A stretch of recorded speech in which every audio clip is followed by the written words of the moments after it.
പ്രതിഷേധം ശക്തമായി തന്നെ അലയടിക്കുകയാണ്. ശബരിമല സ്വർണ്ണക്കവർച്ചയിൽ പ്രതിഷേധം ഇരമ്പുന്നു. പത്തനംതിട്ട സിവിൽ സ്റ്റേഷനിലേക്ക് നടന്ന BJPയുടെ പ്രതിഷേധ മാർച്ച് സംസ്ഥാന general secretary advocate S. Suresh ഉദ്ഘാടനം ചെയ്തു. റിപ്പോർട്ട് കാണാം.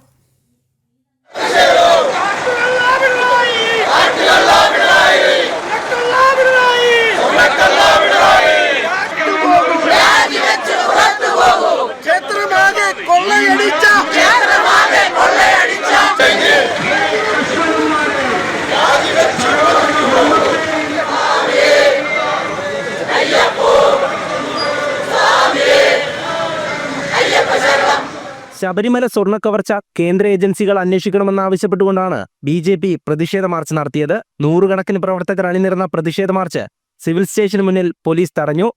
പ്രവർത്തകർ ബാരിക്കേഡിന് മുകളിലേക്ക് കയറി പ്രതിഷേധിച്ചു.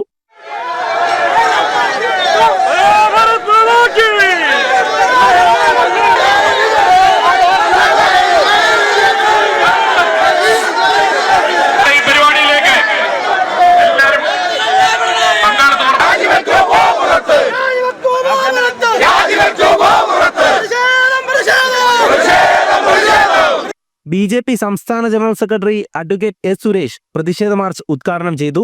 വിജയ് മല്യയേക്കാൾ വലിയ കള്ളനാണ് മുഖ്യമന്ത്രി പിണറായി വിജയനെന്നും CPM ഭരണകാലത്ത് മാത്രമല്ല കോൺഗ്രസ് ഭരണകാലത്തും ഹൈന്ദവ ക്ഷേത്രങ്ങൾ കൊള്ളയടിച്ചതായും അദ്ദേഹം പറഞ്ഞു. വിജയ് മല്യ വിചാരിച്ചു ഈ ഇന്ത്യ മഹാരാജ്യത്തെ ബാങ്കുകൾ കൊള്ളയടിച്ച വിജയ് മല്യ വിചാരിച്ചു അതിലൊരു വിഹിതം കൊണ്ട് ശബരിമലയിൽ വെക്കാമെന്ന് വിചാരിച്ചു. അങ്ങനെ 1998 വിജയ് മല്യ ഈ ശബരിമല ഭഗവാന്റെ മുമ്പിൽ കുറെ സ്വർണം കൊണ്ടു കൊടുത്തു. വിജയ് മല്യ ധരിച്ചില്ല അയാളെക്കാളും വലിയ കള്ളൻ കേരളം ഭരിക്കുന്നുണ്ട് എന്ന് അന്ന് വിജയ് മല്യയ്ക്ക് അറിയില്ലായിരുന്നു.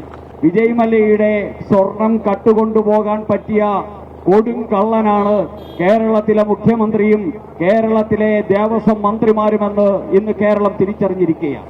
ഹൈക്കോടതി പുറപ്പെടുവിച്ച ഉത്തരവ് ചൂണ്ടിക്കാട്ടിയ അദ്ദേഹം ദേവസ്വം ബോർഡ് പിരിച്ചുവിടണമെന്നും ദേവസ്വം മന്ത്രി രാജിവെക്കണമെന്നും ആവശ്യപ്പെട്ടു. ഈ കമ്മ്യൂണിസ്റ്റുകാരും കോൺഗ്രസുകാരും തമ്മിൽ ഈ കേരളത്തിലെ ക്ഷേത്രങ്ങൾ കൊള്ളയടിച്ചതിന്റെ 30 വർഷത്തെ ചരിത്രം ഇവിടുത്തെ അന്വേഷണ ഏജൻസികൾ പരിശോധിക്കണം, ഹൈക്കോടതി പരിശോധിക്കണം, കേന്ദ്ര ഏജൻസികളെ കൊണ്ട് പരിശോധിപ്പിക്കണം. കുറ്റവാളികൾ കോൺഗ്രസുകാരനാണെങ്കിലും കമ്മ്യൂണിസ്റ്റുകാരനാണെങ്കിലും മുഖ്യമന്ത്രിയാണെങ്കിലും മുഖ്യമന്ത്രിയുടെ സ്പോൺസർമാരാണെങ്കിലും എല്ലാവരും പ്രതിയാകണം, പിടിക്കപ്പെടണം. BJP പത്തനംതിട്ട ജില്ലാ പ്രസിഡന്റ് VS സൂരജ് അധ്യക്ഷനായി. BJP സംസ്ഥാന സമിതി അംഗം രാധാകൃഷ്ണ മേനോൻ മുഖ്യപ്രഭാഷണം നടത്തി.